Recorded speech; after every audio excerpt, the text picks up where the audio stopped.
Hello, friends, benders and non-benders alike. Welcome to Braving the Elements, Nickelodeon's podcast about all things Avatar-verse. I'm Janet Varney. And I'm Dante Bosco. And, let's just take a moment to just welcome everyone to Republic City. Thank you. Here we are. Thank you. Are you saying that as Dante, or are you saying that as Zuko, who has a giant statue in the middle of Republic City? He helped establish the city. He did. I'm not arguing that. He helped establish the city. I'm not arguing that. Just in our new season. It's true. It's true. It's big, and it's a whole new world. It's a whole new world. We had a great conversation with Mike and Brian last week. One of the things we love talking about with Mike and Brian was like how complicated the adversarial relationships become very quickly. Whereas in Avatar, you have Azula, obviously you have complicated stuff happening. But when you come into Republic City, as we see in this first episode, you are immediately confronted with one of the most amazing, complex, and deeply scary characters I've ever seen. And also brilliantly played by the one and only Steve Blum. Welcome to the show. Hey! Really? All things being equal, I'm very happy to be here. Oh, man. Hi, guys. Oh, hi. Oh, hi. Thank you so much for being our first Korra episode in the studio. And joining us all the way from the lovely islands of Hawaii. Volcano Land. Aloha. Volcano Man. Oh my God. This is one of those things where, Steve has had his whole life unto himself with not every moment being spent in Hawaii.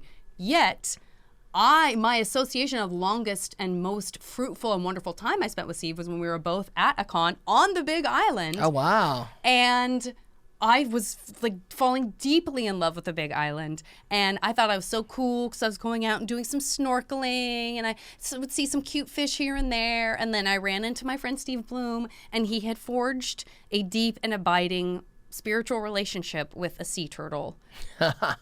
And I was like, I bow down to you, sir. We're married now. So. Yeah, it worked out great. It worked out just perfectly. He's going to outlive you. I've developed a taste for algae. Great. Yeah. And jellyfish. Yeah, delicious. Good for you. Yeah. But for me, it made all the sense in the world when you were like, I'm actually moving to Hawaii. I was like, well, yeah, you should. I've never seen anyone so flawlessly just become a part of the world. It was beautiful to watch. It was an easy transition. I've been in love with this place since I was 10 years old. It shows. And it was kind of one of those fever dreams, hoping that someday I could, be able to spend more time here. I never expected to be able to live here, but wow. Yeah, it's kind of amazing to actually have realized that and breathe this every day. It's pretty cool. Yeah. Living the dream, Steve Blum. Living the dream. Unfortunately, you're also one of the nicest people in the world. And however, yet you play these characters. I know. This character. I am the solution. You've played everything. You've played every type of character. Very true. You are extremely prolific, always working. I can't believe that somehow we pinned you down. We pinned you. We got you. Oh, anytime you ask me anything, the answer will be yes. You guys are family to me. Are you kidding? That's how this is we crazy. feel. Well, as you join the Avatar family with this show, do you have any memories of this whole show coming together?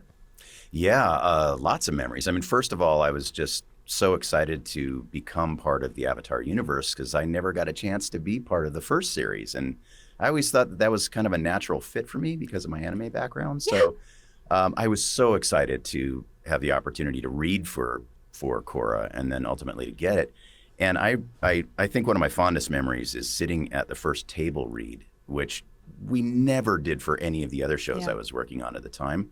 And Andrea Romano. Oh, yeah. She was my dream director, other than the lady I married, Mary Elizabeth McGlynn, because she's my dream director. But pretty phenomenal. She's pretty great. Right. She's pretty great, too. I mean, Andrea's legendary. And then sitting at that table with you guys, and Dante I had known for a long time. I think I met you, Janet, on that show. Yeah, for sure. Not mistaken, yeah.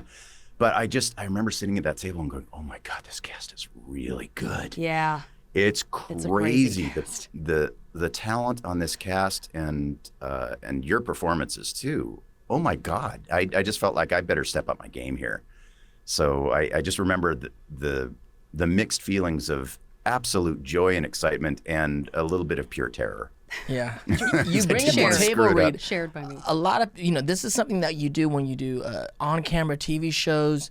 There's always table reads on like Monday while we shoot by the end of the week. And so it doesn't really happen for animated shows. I remember we didn't do it for the original series. We didn't have table reads And we couldn't like that. do it for every episode of Korra, but like as much as The we episodes possibly could, we did it. we now, did 'em. It's such a luxury and such a great memory that to hear the story as a group was amazing. Yeah. Yeah. Because we didn't all get to work together in the booth either. Yeah. It definitely made a difference. I mean, it spoiled me because it was my first real kind of big job, and anything I booked after that, I was like, so when are we all getting together and recording what do you this mean? thing? Like, when am I going to bond with the cast forever? You're not. You're going to come in for 2 hours and goodbye. Yeah. That's just crazy to me that was your first big job. Your performance was just stunning. It was one of the Steve best Blum, pieces right of back at casting ya. I've ever seen. Oh my Seriously. gosh. You're amazing. You're just amazing. Oh my gosh. Now, Steve, what did you know about this character when you started? Did you know anything about? I knew nothing about nothing? him. They showed me a little bit of footage. I think it was animatics or something, or it might have just been storyboards. And I remember the first thing that I saw with Amon was him on a big stage with a lot of people. Right. And so my initial inclination was to have him big and stentorian. Right. And Andrea said, no, reel all that in and keep it very centered behind the mask. He's always in control. And I thought, oh, that's a brilliant choice. And it made him so chilling. He became one of my favorite villains of all time instantly because of that. For sure. That firebender took my family from me. Then he took my face. I've been forced to hide behind a mask ever since. I think you portray that simmering beneath the surface better than any actor I've ever worked with. I mean, it's all there. Like it's all there. If you could just like dive down into it, like you dove down in with a sea turtle and were under the surface, you would see all the complexities and all the stuff that's going on there. And I think that's really, I don't know if that's something you can learn. Like that might just be something that you have inside you that you're able to convey. Not that you are, have a seething, boiling volcano underneath. Yes. I am full of lava. There's He no lives blood. in the It's land of just volcanoes. pure lava. Well, the writing was so good too that True. it really indicated all the information I needed was there between the writing and Andrea. I mean, I didn't need to do anything except not screw it up. Yeah, honestly. I felt that way too. I definitely. And even though this is the first episode, as we dive into it, there are things Amon says that he has a point on certain things. It's like one of those adversarial guys that are. He's not wrong on certain things. The Avatar has recently arrived in Republic City. And if she were here, she would tell you that bending brings balance to the world. But she is wrong. It's very complicated. Well, yeah, and it goes to the idea of like what's happening in the world. Take a look at the world that Amon is a part of. Mm-hmm. Why does he exist? Right. Like he doesn't exist in a vacuum, right? Yeah. Right. And it's fascinating as, of course, I come from the older show, and we're all about bending, and then you come to the new show, and being a non-bender is we don't even talk about really non-benders outside of Sokka in the old show. I can still fight! And now it's become such this big thing about benders, non-benders, equalists. It's a whole new way of thinking that we had not thought about in the Avatarverse. For sure.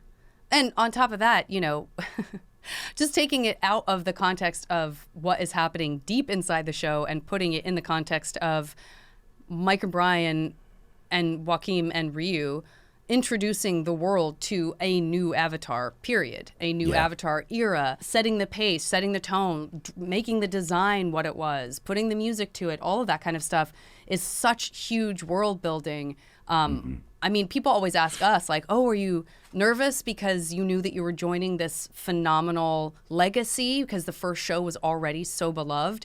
But in my mind, I'm always like, I mean, I don't know how like Mike and Brian and I don't know how they did it. It seems like you could get in your own way so quickly if you thought too much about the success of your first show, right? Oh, absolutely, yeah. That's always the challenge when you're doing some kind of sequel or spin-off. Absolutely. Yeah, we had the luck of the naivete. Like, we had no You idea didn't what we were know. doing the first time around. But now, this time around, I have Korra and Amon here. Like, Yeah. it's ultimately a battle between you two in a way. Oh, and yet...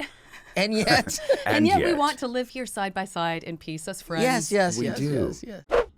Amon, I challenge you to a duel. You are powerless. That being said, I mean, I feel like Korra had barely aired the first con I went to with Nickelodeon, and there were so many Amons. Steve, do you remember that when it came out? People were cosplaying Amon almost as fast as like the first time anyone ever saw what he looked like. They were like, I want that. I want to be that. I'm going to cosplay as that. You meet a lot of Amons. You Yeah, probably still I'm meet sure. a lot of Amons. I still meet a lot of Amons, yeah. Well, technically, it is an easier costume, I guess, for the cosplayers to put together once they get that mask together. Once you get that everything mask, else. yeah. Yeah. I mean, It's iconic. I've got 2 of these that people made for me, and, Yeah. and they would come up wearing the identical thing, and once you have that, I think the rest of the Yeah. costume This is a Korra little bit easier also to has assemble. one made for her. Someone gave me one, which felt like, what are you trying to do? What are you trying to say here? After I take your bending away, you will be nothing. I do have fans take my bending away all the time at cons. Yeah, well, you take fans As they bending away should. too. I know. I'll give you everything, just please don't take my bending.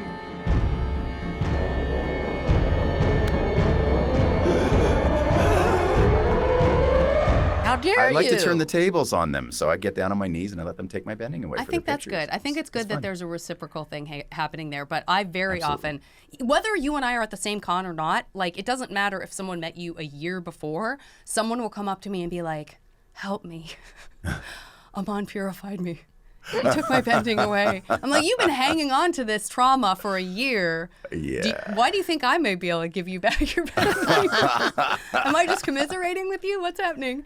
It's Well, that so is one of funny. the Avatar's powers, right? I mean, and I also love like when there's something that we sign together, and I don't know if it ever reverses like that for you, but I often, if I get like a DVD cover to sign and you've already signed it, I cannot help but like, I end up wanting to make comments about whatever you wrote. So I'll be like, you know, it'll be like, you've been purified or something, and I'll write like, don't listen to him on. Like, my whole Stay point away from that becomes- guy. Stay away from that guy. I've done that too. I've seen your signature, and I'll just write the word bending in a circle with a line Oh. through it, and Ouch. an arrow to your signature. So This is what we do, you guys. No This is how benders we say- allowed. It's No basically- benders allowed. It's like Yeah. it's like long-term passing notes to each other at school. Like Pretty I'm much, yeah. communicating with Steve, he's communicating with me. 100%. Sometimes it takes a day, sometimes it takes a year to see each Yeah. other's little notes And to each people other. people within the Avatar community worldwide have experienced that at the cons, and it's Yeah. great to be a part of the community, and For sure. these inside jokes keep going. Yeah.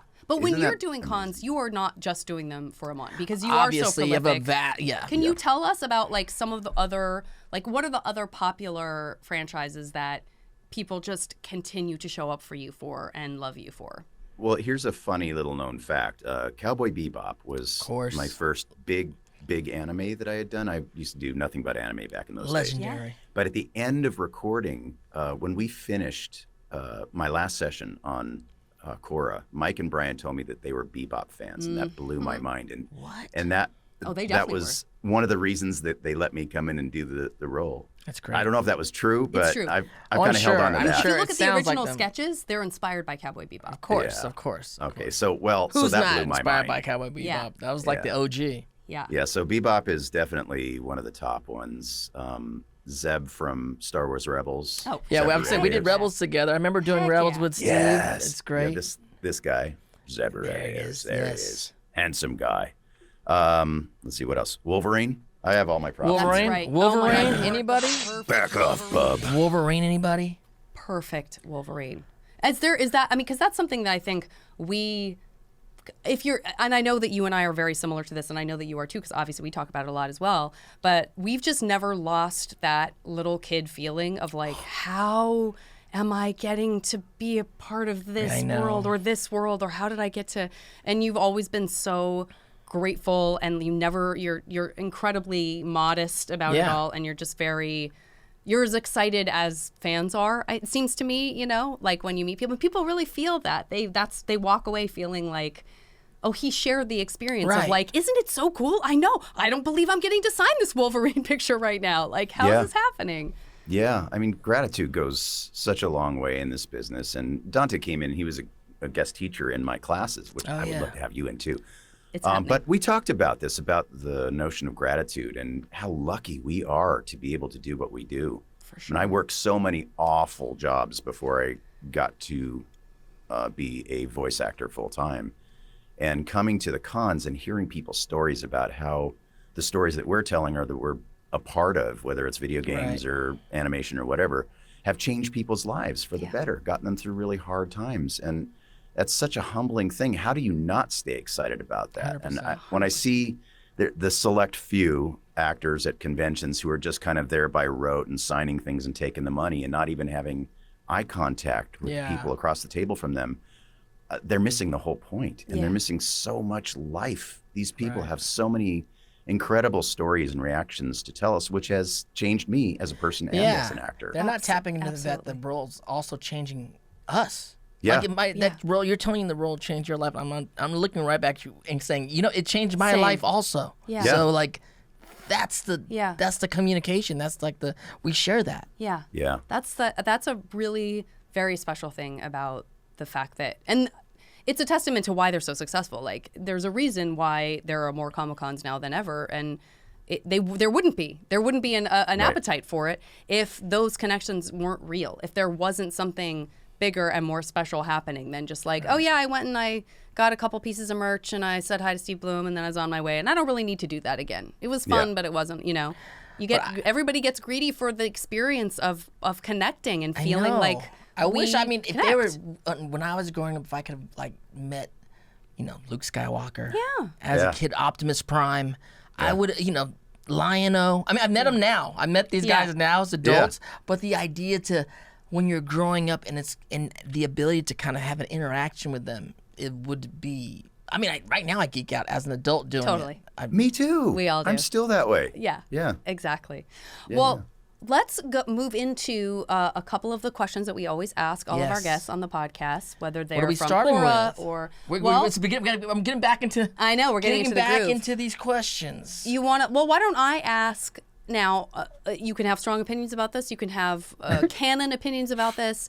But you know, as a person who goes to cons, people love a good relationship. They love to ship certain characters. Back in the shipping world, huh? Who do you ship? Baby, you're my forever girl. Do you have any feelings about, like, for example, Legend of Korra characters ending up together? Yeah, just because I was kind of like him, Bolin and Korra.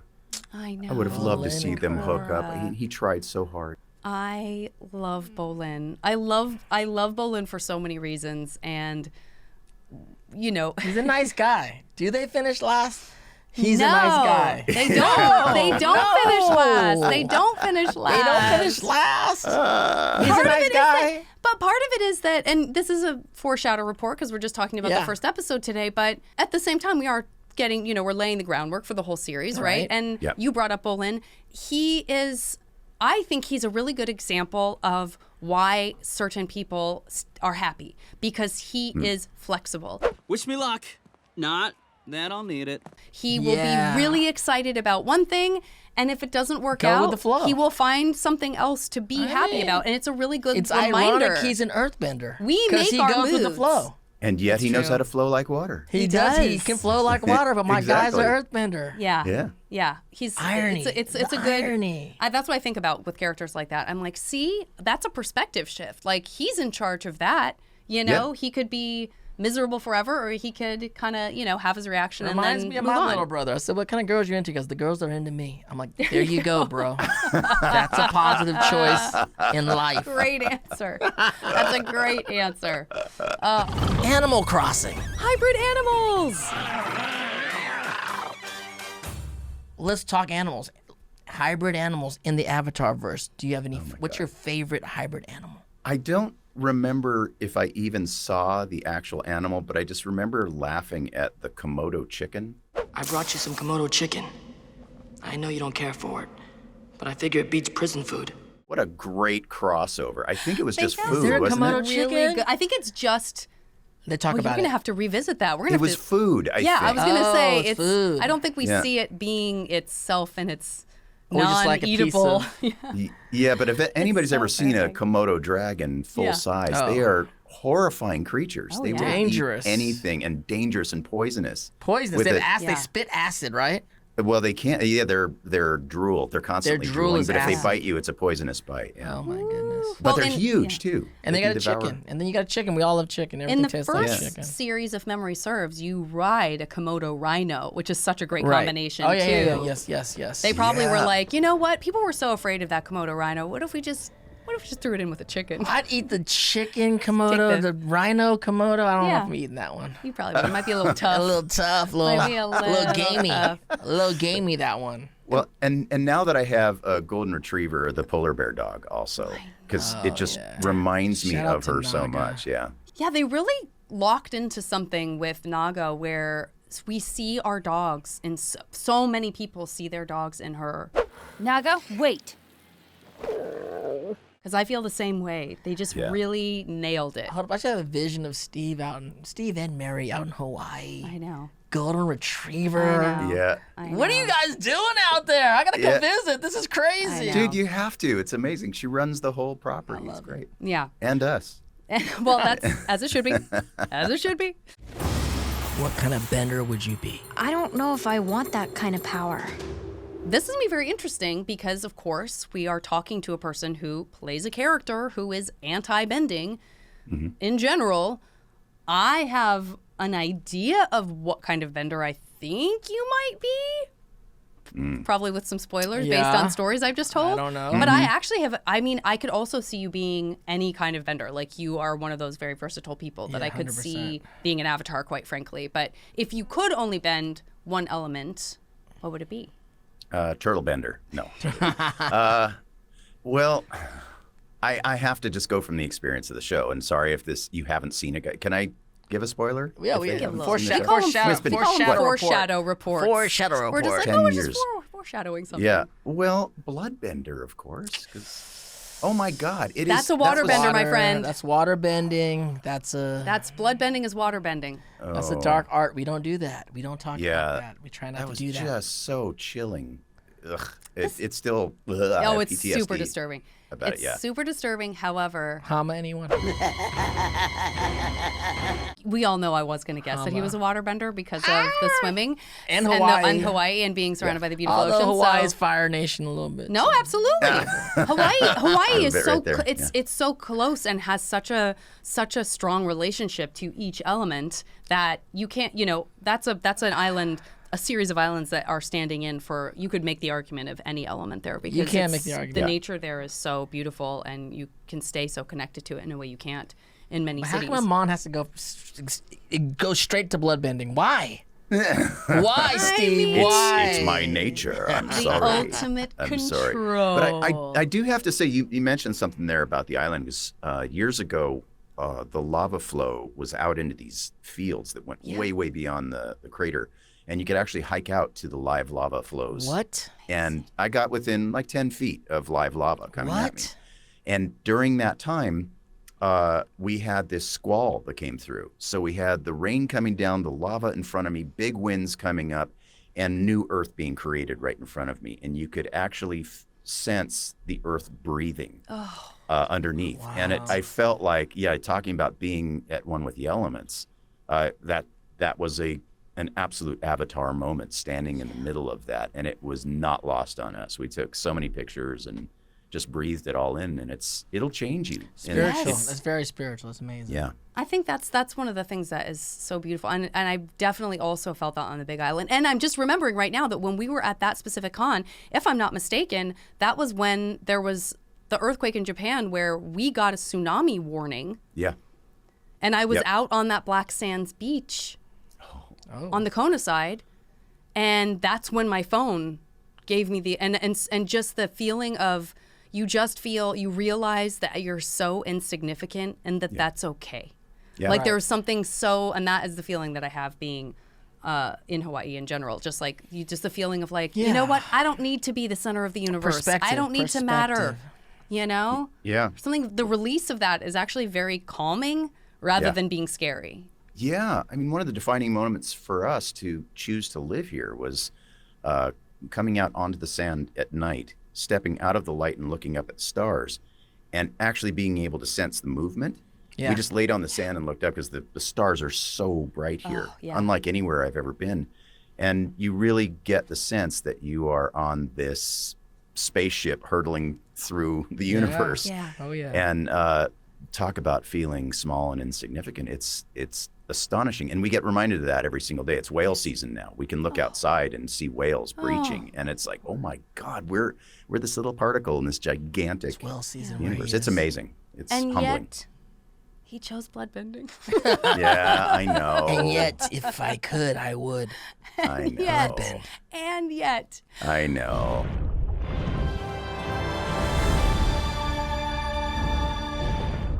Hey, you! Yes, you! Do you find yourself freezing up during confrontations, searching for that perfect retort but not finding it? That will never happen again when you buy Toph's Guide to Cracks and Zingers. With Toph's Guide at your side, say goodbye to fluster and hello to muster. With gems like, what's your fighting name? The Fancy Dancer? Give as good as you get with Toph's Guide to Cracks and Zingers. Not appropriate for all ages, Toph's Guide is not responsible for any physical harm resulting in the use of a zinger. Would you do us the honor? I know that you love Jeff Bennett as much as we do. He plays the character of Shinobi, the broadcaster on the Legend of Korra, and is therefore utilized as a kind of recap artist in each of the Korra episodes. So we've written up our own little We're doing this blurb. every episode. We're doing. Oh my God. I don't know. Let's see if Let's recapping our own episodes. Let's see if Steve Blum wants to give us the style of his version of Shinobi, reading us a little recap. Okay. Can you? Will you? Yeah, let me pull this up. No pressure. Okay, here we go. And I didn't listen to him before. Okay. So this is from Howard 10 years Cosell. memory ago. Great. And as an old man now, I have no idea. All right, let me try. Okay. Here we go. Avatar Aang woke up in a ball of ice after chilling out for a cool century. But while the Avatar was clocked out, the Fire Nation started a war that wiped out the rest of his people. So Aang was big mad. He mastered the other three elements over the course of a single year, stopped by the Fire Lord by taking away his powers, and brought everyone together in a big, shiny new city called Republic City. Then he died. So there's a new Avatar now. But who is it? Hey, bravo! Watch out, JB. Jeff Bennett. Let's go. Oh, That's that amazing. was perfection. Except for the very end, very last sentence, I started to feel like Amon started to creep. Creeping in, Amon was creeping in. He started to scare me. He knew who it was. You know he could. Oh, okay. So let's just briefly touch on this very first episode. We know that it was written by Mike and Brian. We know now from our recent conversation with him that they wrote all of the episodes. Joaquin and Ryu were the directors for each episode. Yes. We meet the new Avatar. She's in the Southern Water Tribe, but she needs to be trained by someone who cannot stay with her, and that's what takes her to this sparkling, complex, truly beautifully designed whole new era of Avatar City, of Republic City. And why don't we just take a quick look at that first moment? I mean, it's a very iconic moment. You've all seen it probably a million times if you're watching this or listening to this, but we gotta just take a quick minute to see Baby Korra, right? I mean, Let's see. Yeah. We got to. Let's do it. White Lotus has honored my family by coming. Thank you. Welcome. We have investigated many claims, both here and in the Northern Tribe. All have turned out to be false. Then you should be happy to know your search has come to an end. What makes you so sure your daughter is the one? Korra, please come in here. I'm the Avatar! You gotta deal with it!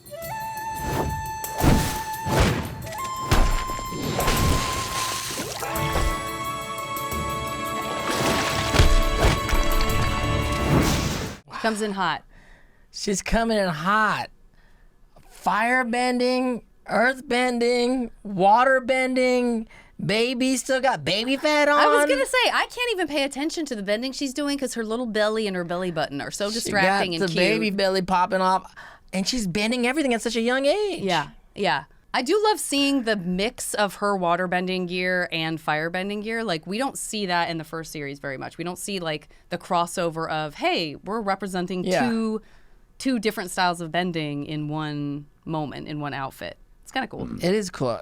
Seeing this show right now for the first time in a long time. I remember I did watch the pilot. Okay, back in the great. day, Congratulations. But watching it again, I forget, like, wow, she can do all this, like, from Jump Street? Yeah. It's crazy. This is crazy. Yeah. And why did she know so young? I don't know. I mean, that is definitely, I mean, other than understanding from Mike and Brian that they wanted someone who was very different from Aang, who was not reluctant to be the Avatar, who we understand from the Avatar cycle, the Avatar that precedes you is going to have different challenges than you are. And I love that. And that does feel very, reincarnation 100%. And very Buddhist in the idea that... And remember with Aang, they were like, we don't want to tell Aang so early. He's only like 12. It's too early for him to find out he's the Avatar. Yeah. There's a whole big thing about them. And this girl's like 6? Yeah. It's like, we're not going to tell her. She's going to tell us. Right. That she's the Avatar. Phenomenal. But it's a lot of power. And then what we kind of quickly see is that when you do find out that she is the Avatar and you do see that she has all of these skills so quickly, then you feel like you can immediately put her into training. And what we kind of find out pretty quickly is like that she's been isolated. So it's almost like in the same way that Monk Gyatso in the first series wanted Aang to be able to be a little kid also, that kind of seems like maybe, I don't know, because Katara is there. Katara with her hair loopies. Same loop. It was nice to see Katara. After all that these being years. said, she's an old After woman. all these years, she's still rocking that same style, huh? She never lost those bangs, that loopies. Never gonna get rid of that hairstyle. It's didn't too quite good. catch on like Sokka's man bun. Sokka's man bun, worldwide phenomenon. This is a warrior's wolf tail. Yeah. Little hair loopies, not so much. It seems like that's an immediate. I would get my fingers caught. I don't know. I would walk past something and my hair loopy would get caught and I would like snap my head back. It's a whole thing. And early in the game, they do talk about Zuko's mom. Early, like that's true. One of Tenzin's kids says what happened to Zuko's mom. I've been dying to ask you, what happened to Zuko's mom? Well, Denora, it's an incredible tale. Granddad, you look old. How old are you? And why is it so cold in the South Pole? Can we make a campfire and all huddle around it and tell scary stories and make snowmen? And then can you make the snowman move with waterbending and chase us? I mean, early. I'm like, wow. They're definitely dropping some Easter eggs in from the first series. But one of the inevitable Easter eggs ends up being that Katara essentially says that Sokka has already died. So this is the challenge that we're brought into. We talked about it with Mike and Brian, but the idea of creating this new legacy and yes, wanting to pay homage to all of these characters that people grew up watching that they love and expecting them to quickly, or not expecting them, but like, if you're going to adjust to that, you have to adjust to the idea that like, oh, I might have just rewatched Avatar The Last Airbender in preparation for Korra. So I just spent all of this time with all of these characters that I absolutely love.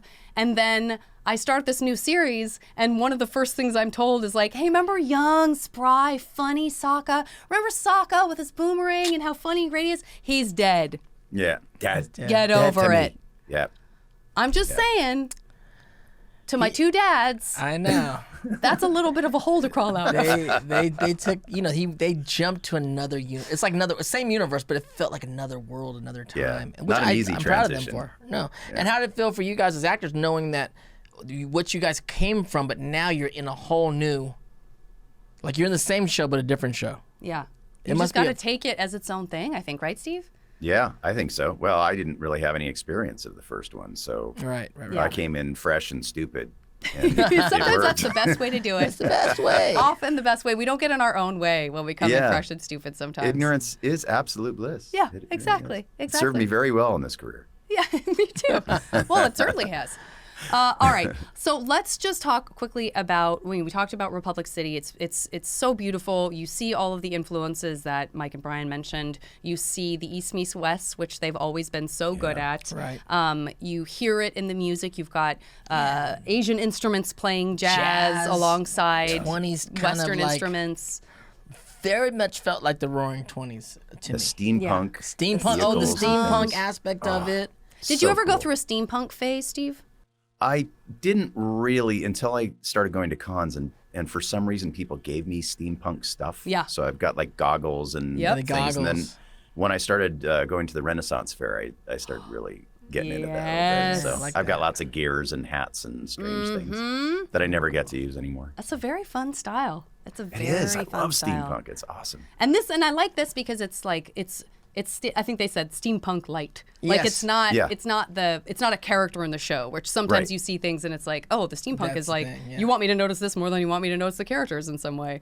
This is there. People can enjoy it, but there's obviously yeah. a lot of other stuff going on. Let's look at Korra announcing to the world that she is the Avatar and that she's going to be staying in Republic City, which obviously is going to have a big impact on characters Yes. like Amon. Yes. Hello? I'm Korra.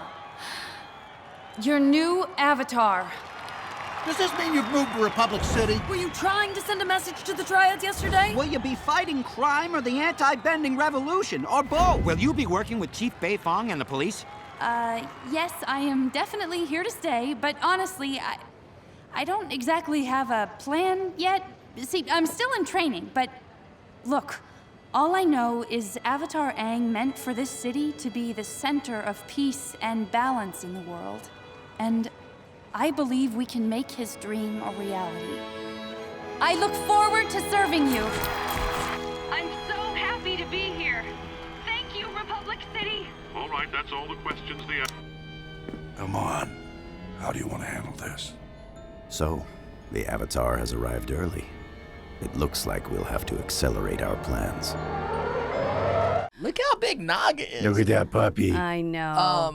She's, we It feels all the positivity that's going to happen. it's that real you know. easy to make a speech. Do you know what I Okay, mean? yeah. It's real easy to make a speech, and Real you easy. have to like actually follow up with And I love whatever the music. it is. The music's like, Yeah. and It's so optimistic. It's so optimistic, and it's just going to be, it happily ever after. Which foreshadow report is very much kind of the yin and the yang of this very inspiring speech that we see your character Amon give in later episodes, but specifically in one episode where we have his theme song and it's this Right. low, complex, the strings and the darkness, and you see him and his ability to stir up the crowd.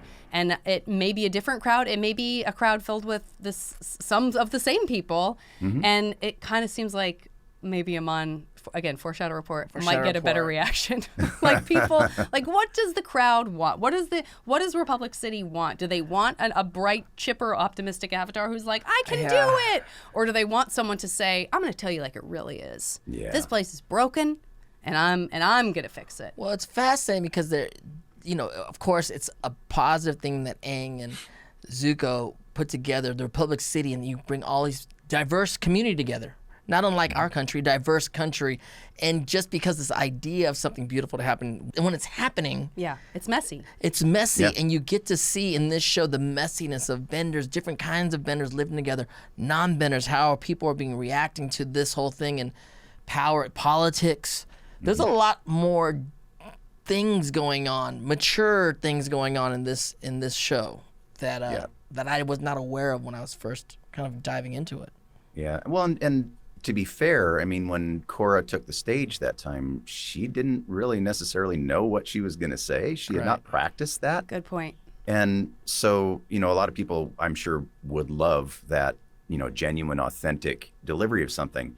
But based on what we know about how mobs are, they respond better to something that's very well rehearsed. And Amon had obviously put a lot of thought into it before he gave his first speech. So I think he was sort of counting on that confidence and having a plan. He's playing chess. Yeah, absolutely. Yeah, and She might be she's just playing kind of checkers. stepping and figuring. She doesn't even know her powers yet, really, at that point. She's still being working it out. manipulated by a lot of people. Yeah.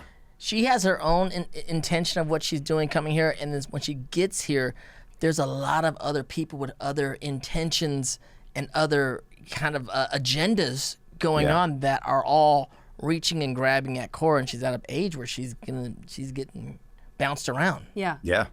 Well, and it's also like she, you think, even if you coming in knowing the show or not knowing the show, you find out from the beginning of this episode, whether you're coming in totally blind or not, it's a big deal that this kid exists. It's a big deal that she's so young. It's a big deal that she has all these skills, and we have this idea, from her, we have this idea of what her role is and how important she is.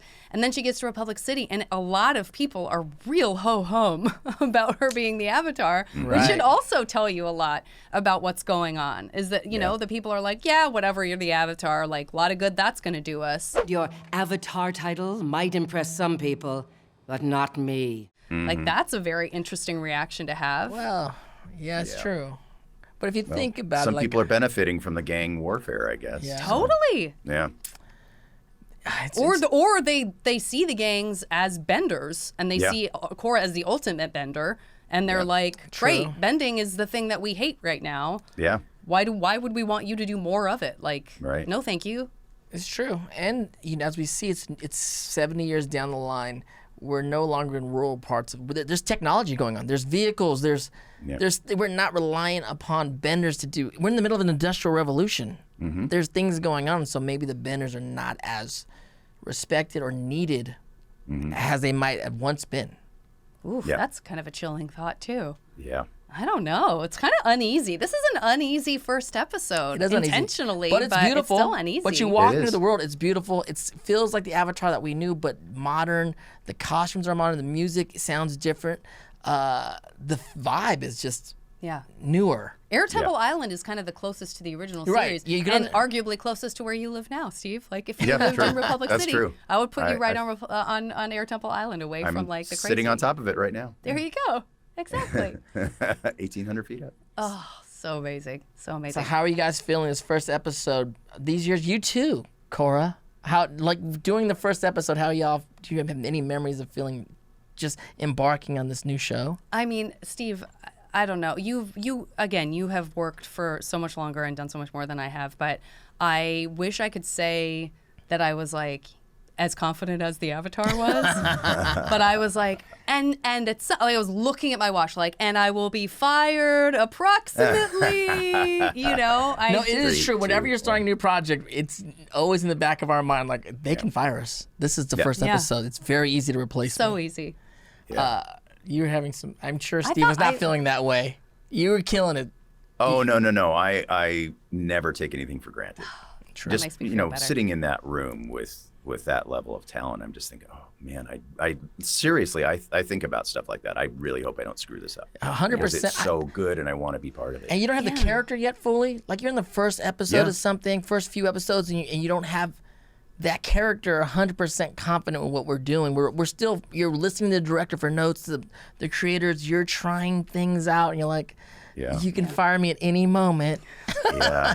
Well, plus I was sitting next to Lance Henriksen, I think, at the first table read. Right? And I've been a fan of his forever. Same. And in fact, I used to work at a film company years ago, and he came in as one of the stars for our movies. We made these low-budget sci-fi movies.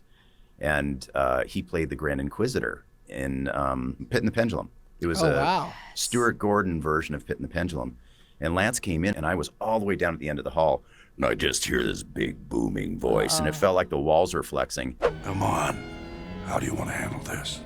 And I just became this giant fan of his, and I've loved him in everything he's done. And I see myself sitting next to him reading lines, and he's playing my lieutenant in this thing. And I was going, oh my God, it's Lance Henriksen. I'm the boss of him. I'm the boss of him. Oh my God. And at the break, we're talking tattoos and pottery, and he's just a normal, sweet, wonderful guy besides being.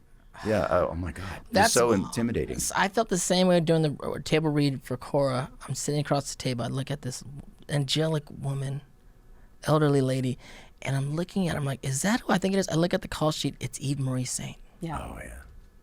Yeah. I'm like, is that Eve Marie Saint? That's and Hollywood legend. Old Hollywood legend. On her break, I go up to her and I'm like, Miss Saint, I have to just thank you for everything. I grew up watching your films. I mean, we all did on the waterfront and acting class. We did the scene on the swings, and then, you know, like you're being around one of the greats. It was amazing. It was amazing. And she was so humble and happy to be there and kind to everyone. It's so good to see all of you. I love that. I know. You never know what you're going to get with these big don't. celebrities. But You don't. And every time someone behaves that way, they're setting an example for every other person in the room to walk away and do the same, which I like also Mindy love. Sterling being such an awful person. Mindy. The worst. She's never welcome here. I almost chewed my fingernails off realizing I got to work in the same room with her. She's the best. She is the best. Incredible.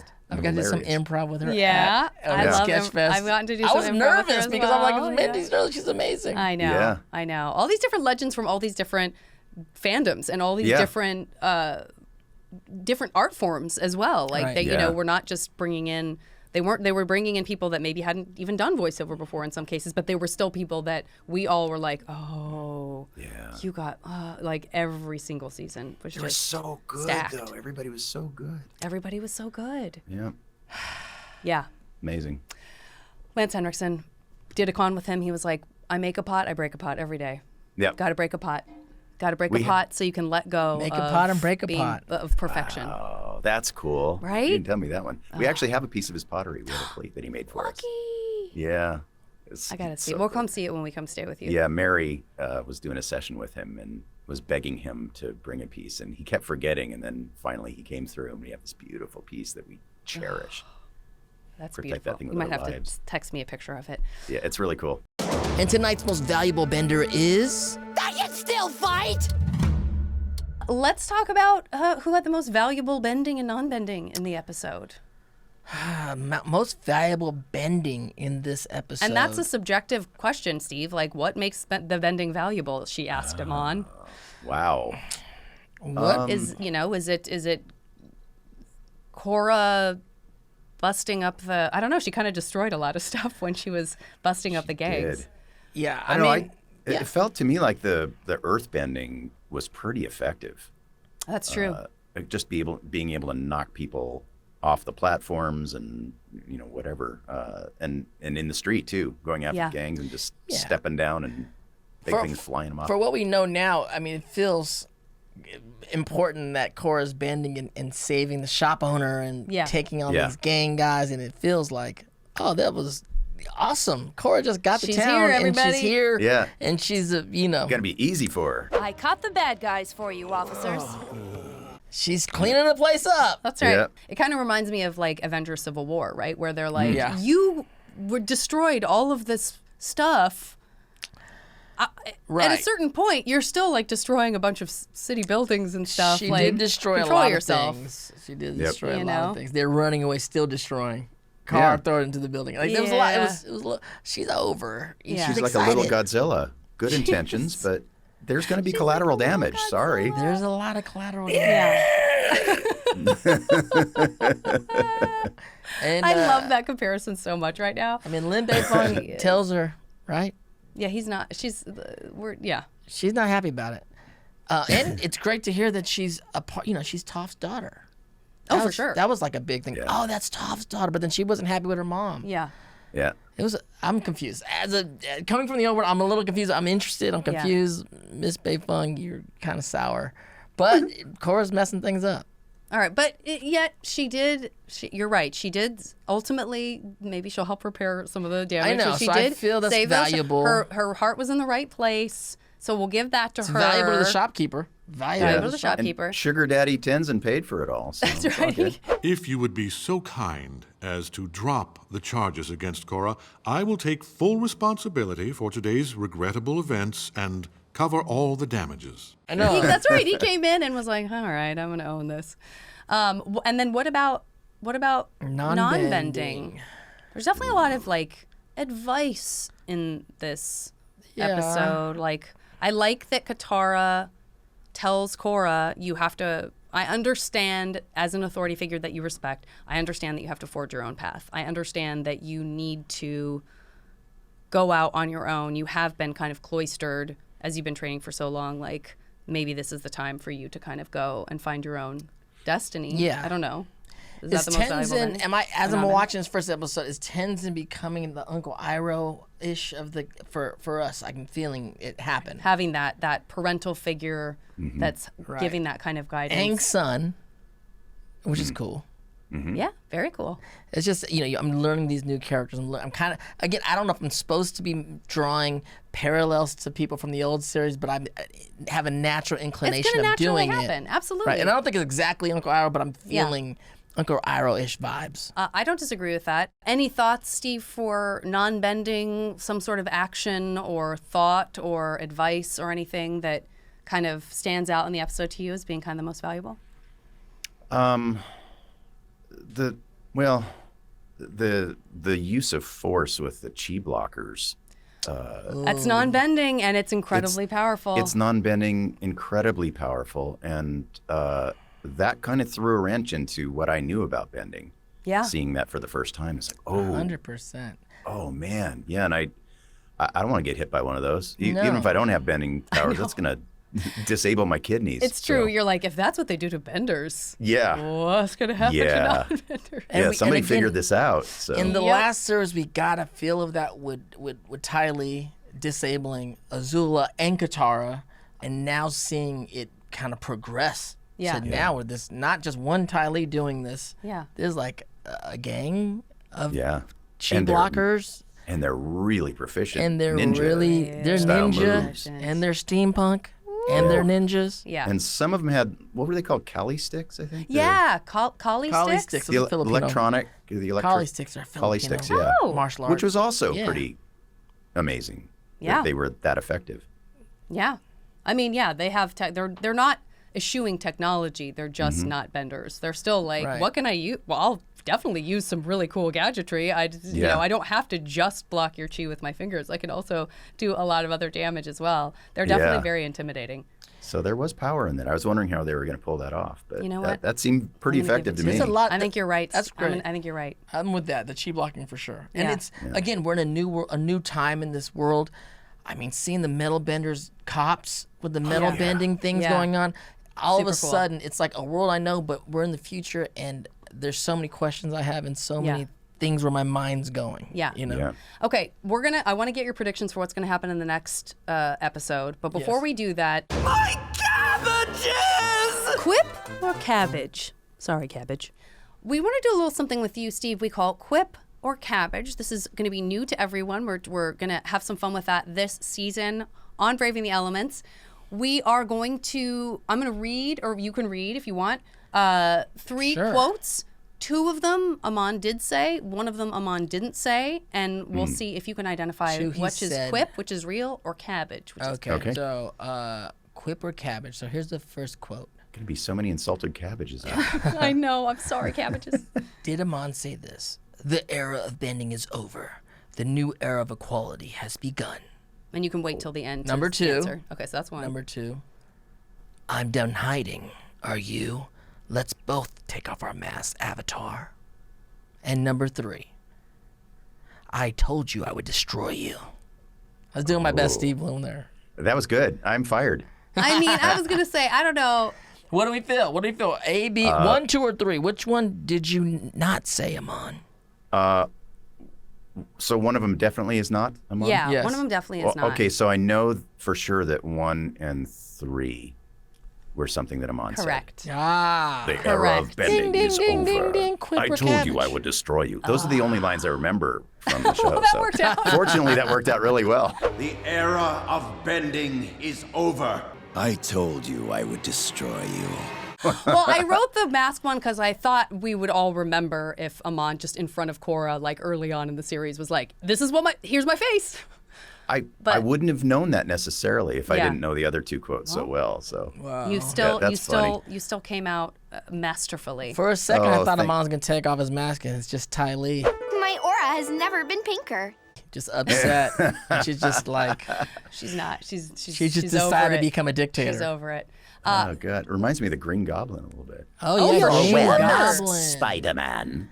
But which one is real? Which Green Goblin are we talking about? The one that's on your face or the one that is your face? Oh, you're sorry so good at that. Sorry, You're Nickelodeon. So good at that. Sorry, Nickelodeon, but I did watch the original not the original, but the original Spider-Man, the Green Goblin with Defoe, and I was like, that mask is horrible. Like, how did we let this go? This is crazy. I'm going to take Amon's mask over that mask for sure. 100%. What do you think's going to happen in the next episode? The next So this episode is is the called deal. A Leaf in the Wind. This is the deal. Janet knows this is the first time I'm watching this series in chronological order. Some of these episodes I've seen my episodes of this, and like Korra fans out there, don't take it personally. I never saw the original show. That's right. Chronologically until we did did this. So now she's saying, what are my predictions per episode? My prediction is you can't really tell the future. So I actually wrote down my predictions. Episode 2, A Leaf in the Wind. My number one prediction is that Korra's gonna meet her new gang. Okay. You know, that's a little fair. broad, but sure. Number 2, because we just caught a little bit of this adversary at the end of it, we're gonna find out what this dude wants. Okay. Because they just like, he looked like a bad dude. I don't know what he's doing. And then number 3, we're gonna find out why Toph's daughter's so mean. What is her problem, Lin Beifeng? You're so mad. She's the Avatar. She's a tough cookie. Lin Beifeng is a tough cookie. But you're and so was part. Toph. Your mom's a part of the old gang. Like there's no. I mean, we don't got any love here. No. Like you don't.